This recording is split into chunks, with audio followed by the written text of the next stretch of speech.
제가 오늘 45절까지 읽었는데 오늘 전체 37장, 41장 37절부터 마지막 절까지 말씀을 찾아보면서 하겠습니다.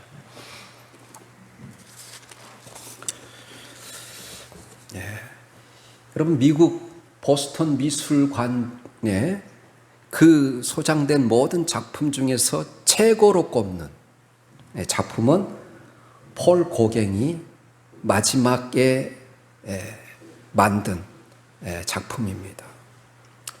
그 그림의 왼쪽 상단에는 바로 강렬한 노란색 바탕 위에 프랑스어로 이렇게 쓰여져 있습니다. 우리는 어디서 왔는가? 우리는 무엇인가? 우리는 어디로 가고 있는가? 문명의 기교를 뛰어넘어 원시의 순수를 원시적인 열정으로 화폭에 담은 작품입니다. 색채를 통해 인간의 완성을 꿈꾸게 했다는 위대한 평가를 받고 있는 폴 고갱, 그 자신을 향해서 그는 예술의 혁명가라, 이렇게 그 자신을 그렇게 일컬었습니다. 이 긴 제목의 걸작품이 탄생하게 된 배경은 놀랍습니다. 고갱은 프랑스에서 무시를 받고 타이티 섬으로 돌아와서 그림을 그리기 시작했습니다. 하지만 질병과 가난이 그를 계속해서 떠나지 않았습니다. 더욱이 가장 가족 중 유일하게 바로 작품 세계를 이해해 주었던 딸 알린이 죽었다는 소식이 코펜하겐에서 날아왔습니다. 고작 19 생명이 채피도 못한 채 폐렴으로 소멸되어 버린 것입니다. 이 고독과 절망 가운데 그의 삶은 자살을 꿈꾸기에도 벅찰 만큼 고통스러웠습니다. 그러나 고갱은 죽음을 선택하기보다는 견딜 수 없는 이 절망과 고통을 예술의 혼으로 녹여서 위대한 걸작을 탄생시켰습니다. 1897년 이 타이티에 머물던 고갱이 친구에게 이런 편지를 보냅니다. 내 머릿속에서 맴돌던 대작을 죽기 전에 완성시키고 싶었네. 거의 실신 상태의 열정으로 꼬박 한 달을 밤낮으로 작업했다네. 실신 상태로 작업을 한 것이 이 폴 고갱의 최고의 걸작품을 탄생시킨 것입니다. 여러분, 인생은 고해다 그러잖아요. 고통의 바다다. 삶은 고통이 절반이다, 이런 말이 있습니다. 아니, 인생은 더 깊고 깊은 늪일지도 모릅니다. 그 고통의 늪은 그러나 죽음의 순간이 될 수도 있지만 인생의 걸작품이 될 수도 있다는 거예요. 죽음을 선택하느냐 아니면 걸작품을 선택하느냐 하는 것은 우리의 몫이라는 것입니다. 이 중요한 선택의 하나로 인생은 달라질 수 있다는 거예요. 그래서 이 고통과 시련 가운데 욥이 뭐라고 고백합니까? 나의 가는 길을 오직 그가 아시나니 나를 단련하시는 내가 정금같이 나오리라. 새로 번역된 성경에는 순금같이 나오리라, 이렇게 해놨어요. 욥은 하나님께서 나를 단련하시는 후에 나는 억만장자가 될 것이다, 이렇게 말하지 않았어요. 하나님께서 나를 단련하신 후에 나는 내가 잃어버린 것을 다 되찾게 될 것이다, 이렇게 말하지 않았어요. 하나님께서 나를 단련하신 후에는 내 아내가 잘못했다고 사과하고 더 잘할 거야, 이렇게 말하지 않았어요. 모든 것이 전과 같이 회복될 것이야, 이렇게 말하지 않았어요. 모든 단련 과정이 다 끝나면 나는 정금같이 될 것이다, 이렇게 말했어요. 여러분, 단련이란 이 쇠붙이를 불에 달구어 두드려서 단단하게 만드는 과정을 말합니다. 그렇습니다. 이 단련은 정금을 위한, 순금을 위한 과정이에요. 더 정밀한 두드림의 과정을 거칠수록 더 아름다운 작품이, 더 아름다운 정금이 탄생하는 거예요. 그와 같이 이 삶의 절반인 고난의 풀무에 여러분 눈물 짓지 마시길 바랍니다. 절망하지 마시길 바랍니다. 이 고통의 단련은 축복으로 바뀔 수 있다는 거예요. 나를 단련하신 후에 이 정금으로 만드시겠다는 하나님께 나를 맡기시길 바랍니다. 이 아픔과 고통의 시련을 통해서 정녕 나를 인생의 최고의 걸작품으로 만드시려는 그 하나님을 신뢰하며 나가시기를 예수님의 이름으로 축원합니다. 여러분 오늘 15절 16절 한번 봐보세요. 읽지는 않았어요. 제가 오늘 전반을 다 훑어보려고 해요. 15절 16절에 바로가 요셉에게 이르되 내가 한 꿈을 꾸었으나 그것을 해석하는 자가 없더니 들은즉 너는 꿈을 들으면 능히 푼다더라. 그래서 요셉이 바로에게 대답하여 이르되 내가 아니라 하나님께서 바로에게 편안한 대답을 하시리이다. 이렇게 말해요. 바로는 말합니다. 너는 어떤 꿈이든지 너에게 이야기만 하면 능히 해석해낸다고 하더구나. 나의 꿈이 무엇을 의미하는지 말해보라. 내가 거기에 합당한 대가를 너에게 지불할 것이다. 그런데 오랫동안 이 고난에 단련되어서 빚어진 요셉은 이렇게 말해요. 제가 아니라 하나님께서 그 답을 아십니다. 이렇게 말해요. 어떤 번역본에는 이렇게 번역되어 있어요. 저는 이것을 할 수 없습니다. 그러나 하나님께서 바로 당신에게 알고 싶어하는 답을 주실 것입니다. 이렇게 말해요. 저는 답을 아는 자가 아닙니다. 저는 모든 답을 아시는 하나님을 섬기는 자입니다. 그러므로 우리는 하나님의 말씀을 들어야 합니다. 그러면 하나님은 우리가 알아야 할 것을 말씀해 주시는 하나님이십니다. 이렇게 말하는 거죠.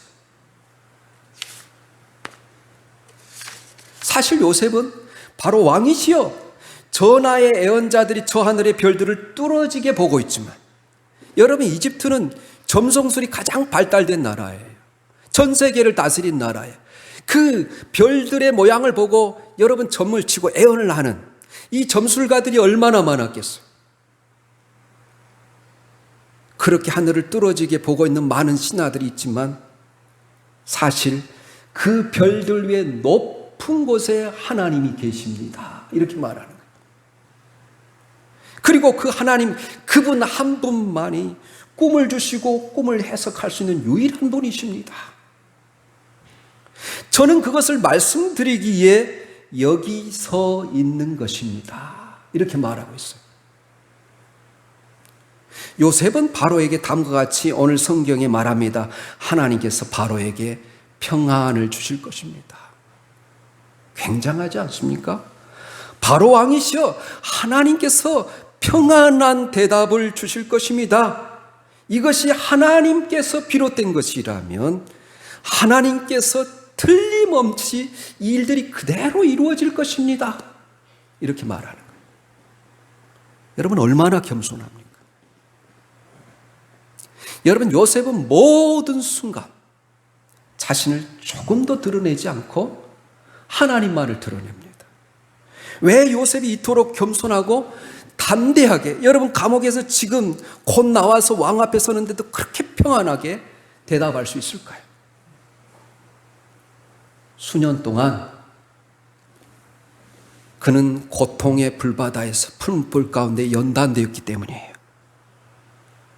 수년 동안 그의 외적인 환경은 견딜 수 없는 것처럼 보였지만 그의 내면은 깨끗한 정금으로 하나님께서 단련시키셨기 때문이에요. 이 우리는 고난으로 빚어진 그의 인격을 지금 보고 있는 것입니다. 그러면서 25절 32절에 이제 꿈을 해석하는 거예요. 25절부터 32절까지 보면 25절 32절 두 절만 보겠습니다. 요셉이 바로에게 아뢰되 바로의 꿈은 하나라 하나님이 그가 하실 일을 바로에게 보이셨음이니이다. 32절 바로에게 꿈을 두 번 겹쳐 꾸신 것은 하나님이 이 일을 정하셨습니다. 하나님이 속히 행하실 것입니다. 이렇게 말해요. 요셉은 바로의 꿈을 들은 후에 앞으로 하나님께서 행하실 일을 저를 통해 전하게 말씀드리고 있는 것입니다. 그래서 이집트는 분명히 7년 동안 풍년이 될 것입니다. 어디서나 엄청난 수확을 거두어 드릴 것입니다. 그 뒤에 7년의 흉년이 있게 될 것입니다. 하나님의 계획은 실행될 것입니다. 전하께서는 이 하나님의 시간이 정확하다는 것을 알게 될 것입니다. 이렇게 말하는 거예요. 그런데 여러분, 이 모든 구절마다 뭐라 그래요? 지금 바로 왕 앞에서 누구를 증거하는 것입니까? 하나님을 증거해요. 하나님, 하나님, 하나님, 하나님. 답변하는 내내 요셉은 하나님을 언급합니다. 자신에게 시선을 조금 더 집중시키지 않고 요셉은 바로로 하여금 여호와 하나님을 바라보게 하는 거예요. 내가 아니라 주 하나님을 주목하도록 하는 거예요. 요셉은 여기 하나님의 이 권능의 손안에서 진정으로 겸손했던 사람이라는 것을 증거하는 거예요. 여러분, 겸손이 뭘까요? 오직 하나님만을 높이며 하나님만을 자랑하는 거예요. 하나님만을 찬양하며 하나님께만 찬송을 올려드리는 거예요. 하나님만을 높여드리는 거, 이것이 겸손이에요. 우리 한번 말씀 찾아보겠습니다. 베드로가요, 놀라운 사실을 증거합니다. 그것이 뭐냐? 우리가 갖춰야 될 가장 놀라운 그 성품은 겸손이라는 거예요. 우리 한번 베드로전서 5장 5절에서 6절 말씀 찾아서 읽어보겠습니다. 올려주세요. 베드로전서 5장 5절에서 6절입니다. 없어요? 제가 여러분들에게 애운 말씀이니까 읽어드리겠습니다. 젊은 자들아, 이와 같이 장로들에게 순복하라. 그리고 겸손으로 허리를 동이라.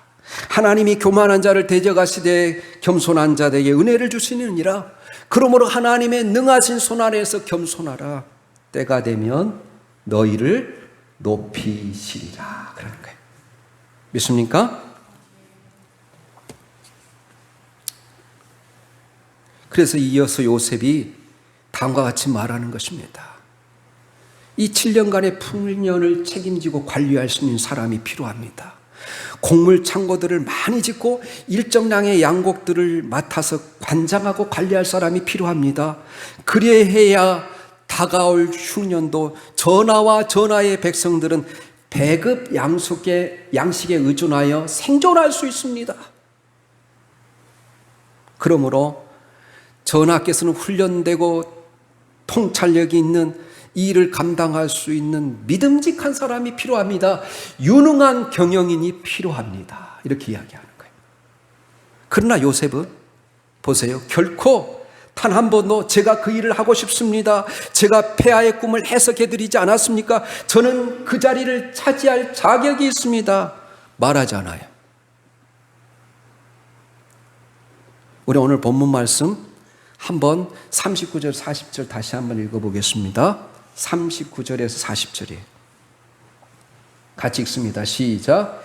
요셉에게 이르되 하나님이 이 모든 것을 내게 보이셨으니 너와 같이 명철하고 지혜 있는 자가 없도다. 너는 내 집을 다스리라. 내 백성이 다 내 명령에 복종하리니 내가 너보다 높은 것은 내 왕자뿐이니라. 이렇게 이야기해요. 바로는 요셉에게 너처럼 명철하고 지혜 있는 자가 없도다. 요셉이 바로에게 꿈을 해석해주고 대비책까지 다 이야기한 결과가 그거였어요. 어떻게 요셉은 바로 꿈을 해석하고 대비책까지도, 대안까지도 제시할 수 있었습니까? 그것은 바로가 신하들에게 말한 것처럼, 이 사람처럼 그 안에 하나님이 영이 있는 사람을 어디서 찾을 수 있겠느냐, 이 말이에요. 여러분, 이 38절의 말씀은 사실 굉장히 의역한 거예요. 바로가 그의 신하들에게 이르되 이와 같이 하나님의 영에 감동된 사람을 우리가 어찌 찾을 수 있겠느냐. 근데 정확히 영어 성경 그대로 해석하면 바로 이처럼 하나님이 그 안에 하나님의 영이 있는 자를 어디서 찾을 수 있겠느냐, 그 말이에요. 물론 바로가 말하는 하나님은 우리가 섬기는 하나님이 아니에요. 일반적으로 모든 사람들이 신이라고 생각한 그 하나님이지만, 그렇게 하나님의 신, 하나님의 영이 그 안에 함께하는 자를 어디서 찾을 수 있겠느냐, 그렇게 말하는 거예요.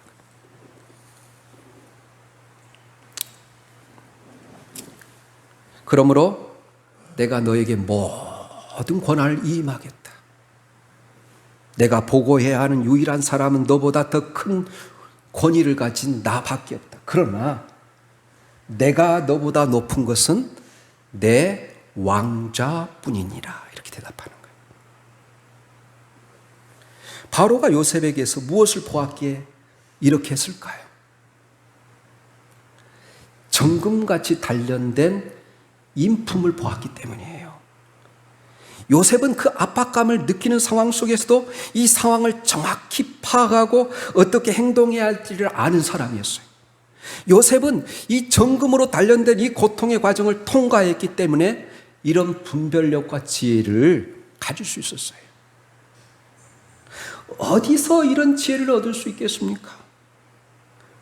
여러분, 이런 지혜를 우리가 어떻게 얻을 수 있을까요? 잠언은 여러분 1장부터 마지막 장까지 여호와를 경외하는 자에게 이 지혜를 주신다는 거예요. 믿습니까? 네. 참으로 하나님을 경외하고 참으로 하나님을 두려워하며 하나님을 잘 섬기는 자에게 이런 놀라운 지혜를 주신다는 것이 잠언 전체의 주제예요. 그는 그 극한 고난 가운데서도 하나님을 원망하거나 불평하지 않고 더욱 하나님의 영광을 드러내기 위해서 힘쓰는 자였어요. 그래서 그 안에 하나님의 영이 함께 한 것입니다. 그래서 잠언 9장 10절이나 잠언 1장 7절에 이렇게 말합니다. 여호와를 경외하는 것이 지혜의 근본이거늘 거룩하신 자를 아는 것이 명철이니라. 잠언 1장 7절에는 여호와를 경외하는 것이 지식의 근본이거늘 사람들은 그 지혜와 훈계를 멸시한도다. 그렇게 말해요. 사랑하는 여러분, 우리와 우리 자녀들이 진정 지혜로운 자가 되기를 원하십니까? 하나님을 참으로 경외하고 그 말씀에 순종하십시오. 그래야 하나님이 주신 놀라운 지혜를 소유함으로써 모든 인생의 문제를 능히 대처할 수 있기를 주님의 이름으로 응원합니다. 네. 여러분, 오늘 본문 46절에 보면 제가 45절까지 읽었잖아요. 요셉이 애굽왕 바로 앞에 설 때 30세라. 그가 바로 앞을 떠나 애굽 온 땅을 순찰했다. 왜 요셉의 인생이 예수님의 인생을 보여주는 거냐면 예수님의 공생애를 몇 살에 시작해요? 30살에.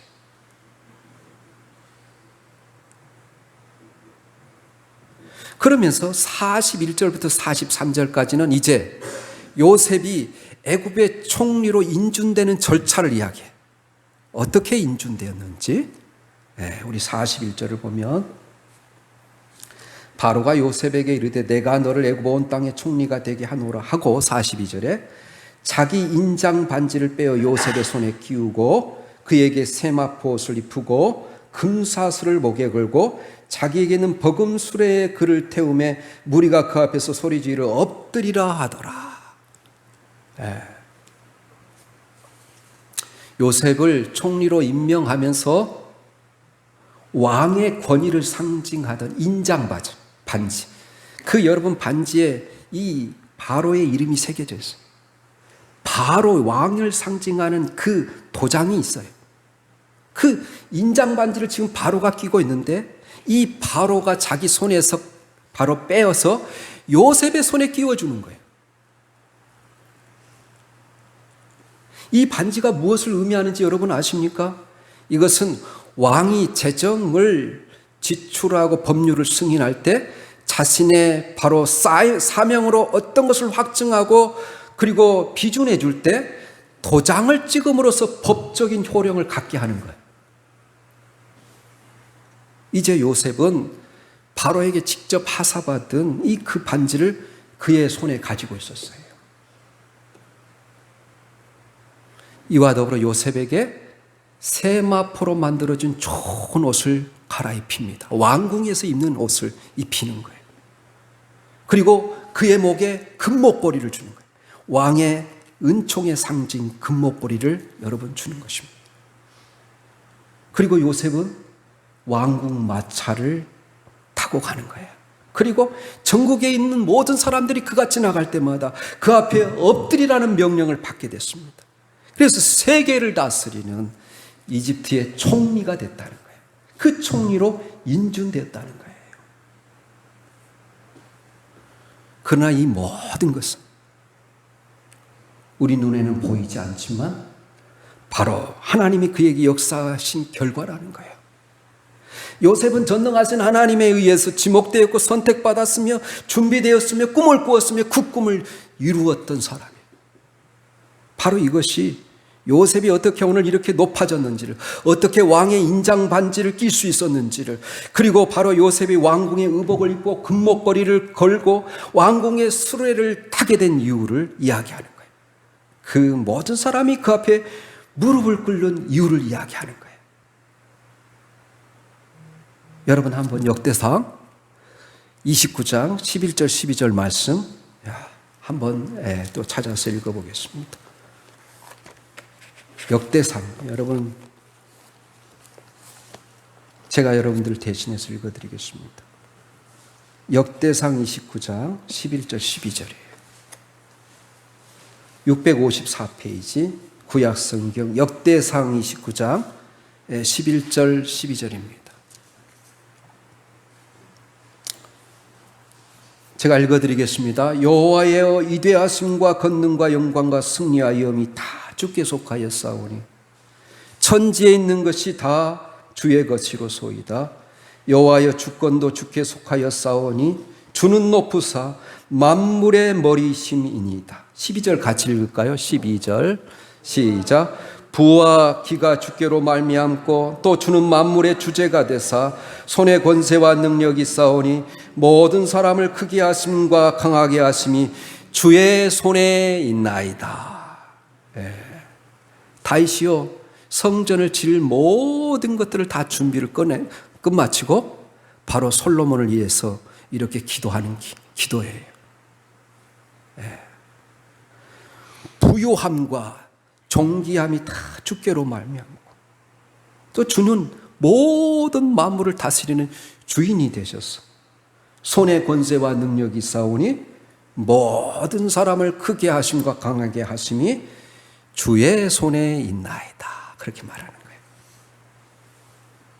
여러분, 요셉이 참으로 하나님만을 드러내고 겸손한 자가 되니까 하나님께서 그를 그렇게 높이셨다는 거예요. 여러분, 빌립보서 2장 5절에서 11절까지 보면 그는 근본 하나님의 본체시라. 그러나 그가 하나님과 같은 동등한 능력과 권세를 가지고 있으시지만 사람이 되셨다는 거예요. 사람과 같이 낮아지셨다는 거예요. 그리고 죽기까지 복종하셨으니 십자가에 죽으심이라. 이러므로 하나님께서 그를 지극히 높여 바로 그를 승천하게 하실 뿐만 아니라 모든 나라 모든 민족이 예수 그리스도 이름 앞에 무릎을 꿇고 그를 주라고 찬양할 수 있게 하셨느니라. 그렇게 말해요. 여러분, 이때 요셉이 무슨 생각을 했을까요? 그가 총리 대신이 되었을 때 무슨 생각을 했을까요? 요셉은 스스로에게 아마도 이렇게 말했을 것입니다. 하나님을 찬양하라. 하나님을 찬양하라. 거듭거듭 하나님을 찬양하라. 그의 한결같은 사랑과 인생에게 행하신 그 귀한 일들을 인하여 하나님을 찬양하라. 요셉은 지난 30년 동안 하나님께서 그에게 가르쳐 주신 모든 교훈들을 되새겨 보았을 것입니다. 저는 오늘 여러분들에게 세 가지 교훈, 이 본문을 통해서 세 가지 교훈을 우리가 같이 되새기기를 원해요. 첫째는 우리가 이 시련의 기다림의 시기에 고통스러워하지 말고 하나님을 신뢰하라는 거예요. 첫 번째 교훈. 요셉의 인생에서 술 맡은 관원장이 그렇게 약속했음에도 불구하고 은혜를 잊어버리지 않습니까? 약속을 깨트립니다. 이런 일들이 우리에게 일어난다 할지라도 하나님을 의리하고 하나님 앞에 모든 걸 맡기라는 거예요. 그 무엇보다도 중요한 것은 하나님께서 우리를 위하여 계획하신 하나님의 자녀다운 모습이 되는 것이 우리가 해야 할 일이라는 거예요. 하나님은 결코 우리를 잊지도 아니하시고 버리지도 아니하시고 그 하나님이 우리와 함께 하심을 신뢰하고 나갈 때 하나님께서는 우리와 우리 자녀들을 그렇게 만드실 것입니다. 둘째로 요셉처럼 미래를 준비하며 살라는 거예요. 요셉이 미래를 준비했습니다. 그게 48절 49절이에요. 우리 오늘 여러분 창세기 다시 41장 48절 49절입니다. 요셉이 애굽 땅에 있는 그 7년 곡물을 거두어 각성에 저장하되 각성읍 주위에 밭의 곡물을 그 성읍 중에 쌓아둠에 쌓아둔 곡식이 바다 모래같이 심이 많아 세기를 그쳤으니 그 수가 한이 없음이더라. 이렇게 되어 있어요. 하나님이 요셉에게 꿈에 보여주신 대로 7년 동안 큰 풍년이 찾아왔습니다. 그 곡식을 낭비하지 않도록 차곡차곡 저장시켰습니다. 흉년을 대비하기 위해서였습니다. 그는 미래를 바라보는 눈이 있었기 때문입니다. 여러분, 우리는 현재를 즐거워하며 즐길 줄 알아야 돼요. 삶을 즐기는 것은 죄가 아니에요. 우리는 적절한 범위 안에서 주어진 삶의 시간이나 소중한 선물이나 축복들을 즐길 줄 알아야 돼요. 그러나 낭비는 하지 말아야 됩니다. 그 즐김이 사치와 낭비가 돼서는 안 된다는 거예요. 오늘이 전부가 아니기 때문에. 왜요? 미래를 위해서 준비하라는 거예요. 이 지도자는 백성들 앞에서 미래를 미리 제시하는 사람이에요. 미래를 볼 수 있는 눈을 가진 사람, 그 미래를 볼 수 있는 눈을 가리켜서 비전이라고 그래요. 그래서 미래를 볼 줄 아는 지도자가 중요합니다. 우리 그리스도인들이 요셉처럼 이 나라의 지도자들이 미래를 바로 이끌 비전을 갖게 해달라고 기도할 수 있기를 바랍니다. 셋째로, 미래를 향해서 나아갈 수 있으려면 과거를 극복할 수 있어야 돼요. 여러분, 오늘 51절 52절 말씀 우리 다 같이 또 읽어보겠습니다. 51절 52절 우리 읽지 않았어요. 오늘 41장 51절 52절이에요. 요셉이 결혼해서 두 아들을 낳았는데 두 아들의 이름에 관한 거예요. 우리 같이 읽겠습니다. 시작. 요셉이 그의 장남의 이름을 므낫세라 하였으니 하나님이 내게 내 모든 고난과 내 아버지의 온 집을 잊어버리게 하셨다 하며 차남의 이름을 에브라임이라 하였으니 하나님이 나를 내가 수고한 땅에서 번성하게 하셨다 함이었더라. 이렇게 말해요. 두 아들의 이름을 매우 흥미롭게 지었는데 장자의 이름을 모든 과거를 잊어버린다는 의미에서 잊어버림, 므낫세라고 이렇게 지었다는 거예요. 모든 고난의 세월을 원망스러웠던 과거 예를, 그 아버지 집에서 있었던 모든 좋지 않은 모든 추억들을 다 잊어버리겠다는 이 각오와 결심을 그 아들의 큰아들인 므낫세의 이름에다 담아서 여러분 이름을 지었어요. 둘째 아들의 이름은 열매를 맺는다, 창성한다, 여러분 번성한다 이런 뜻이. 그래서 에브라임이라 지었다는 거예요. 이 두 아들의 이름을 연결시켜 해석하면 과거는 잊어버리고 이제 하나님이 주시는 열매를 맺는 세월을 향해서 걸어가겠다는 요셉의 강한 의지가 담겨져 있어요. 과거를 잊어버리지 못하고 과거에 매여 있는 지도자는, 이 복수만을 꿈꾸는 지도자는 지도자의 자격이 없는 거예요. 김대중 대통령이 참 훌륭했다는 것이 그런 점이었던 것 같아요. 우리는 현재에도 해야 할 일들이 얼마나 산적해 있습니까?